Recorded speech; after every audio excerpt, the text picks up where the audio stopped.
I was supported vigorously by both the LEWA and the INSCOM chain of commands, and we actively worked to overcome this shutdown for the next several months. In the midst of this shutdown, I, along with one of my analysts, Chief Warrant Officer 3 Terry Stevens, were forced to destroy all data, charts, and other analytical products that we had not already passed on to SOCOM related to Able Danger. Another former DoD official will testify today that he was ordered to destroy up to 2.5 terabytes of data. Now, I don't know what a terabyte of data is, so we contacted the Library of Congress. It's equal to 1/4 of all the entire written collection that the Library of Congress maintains. Are you in a position to evaluate the credibility of Captain Philpott, Colonel Schaefer, Mr. Westfall, Ms. Preissler, Mr. J.D. Smith as to their credibility when they say they saw Muhammad Atta on a chart? Yes, sir. I believe them implicitly. Lieutenant Colonel Tony Schaefer, who was the first member of Able Danger to go public, has now been told in writing by the Defense Intelligence Agency that he can't speak to members of Congress or their staff without prior approval. And now a security clearance, which allowed him to deal with classified information, has been pulled. The congressman says Schaefer has been gagged, punished for speaking up. The official response to Able Danger began in September 2005 with a letter from 9/11 Commissioner Slade Gordon to Senator Arlen Specter. Gordon concludes by saying that since Condoleezza Rice, President Bush, and the White House denied that Able Danger identified the 9/11 hijackers, it never happened. A 6-month investigation by the Senate Intelligence Committee concluded in December 2006 that Able Danger did not identify Muhammad Atta or any other 9/11 hijacker. Can we be certain that the hijackers were radical Muslims on a suicide mission? Or is there a possibility that they were trained, funded, and protected in our own country? Major Deskin? Yes, ma'am, Sergeant Rorta. Yes. I'm just letting you know for information we're having an exercise, SF exercise. We're having a comm out. Okay. Guys. Happy, thanks. All right, thank you. Back. Between September 2000 and June 2001, the Federal Aviation Administration, FAA, would scramble fighter jets to intercept errant aircraft 67 times.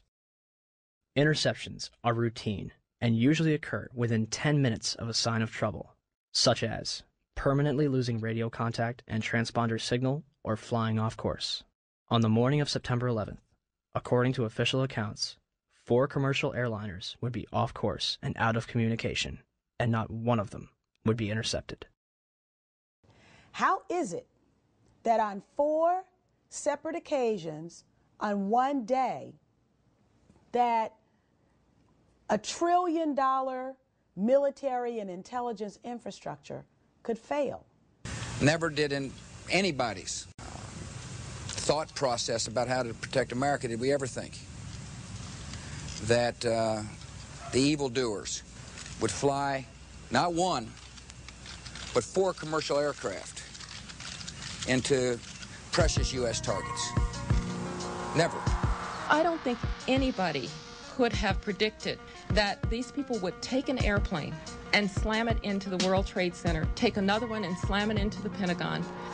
Nobody in our government, at least, and I don't think the prior government that could envision flying airplanes into buildings on such a massive scale. But that turns out not to be true. U.S. military planners did envision and practice those very scenarios.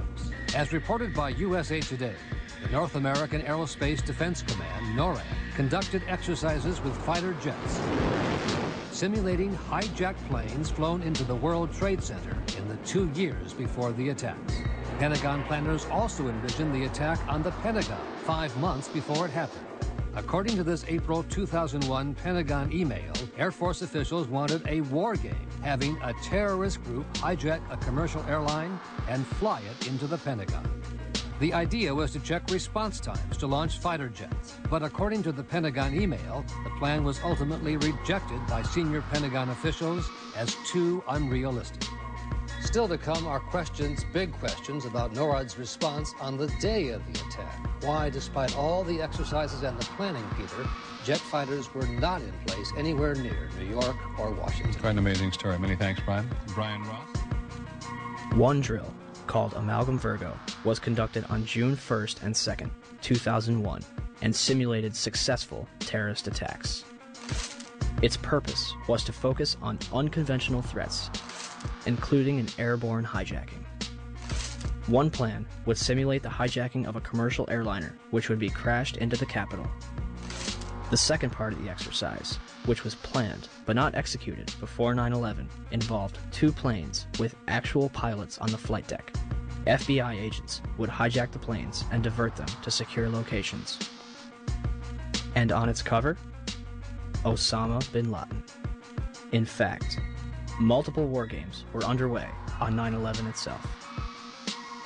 The question was, we had 4 war games going on September 11th, and the question that I tried to pose before the Secretary had to go to lunch was whether or not the activities of the 4 war games going on September 11th actually impaired our ability to respond to the attacks. The answer to the question is no, did not impair our response. In fact, General Eberhart, who was then the commander of North American Aerospace Defense Command, as he testified in front of the 9/11 Commission, I believe he told them that it enhanced our ability to respond. There were 2 CPXs. There was 1 Department of Justice exercise that didn't have anything to do with the other 3, and there was an actual operation ongoing because there was some Russian bomber activity up near Alaska. So, did the war games ultimately help or hinder our response?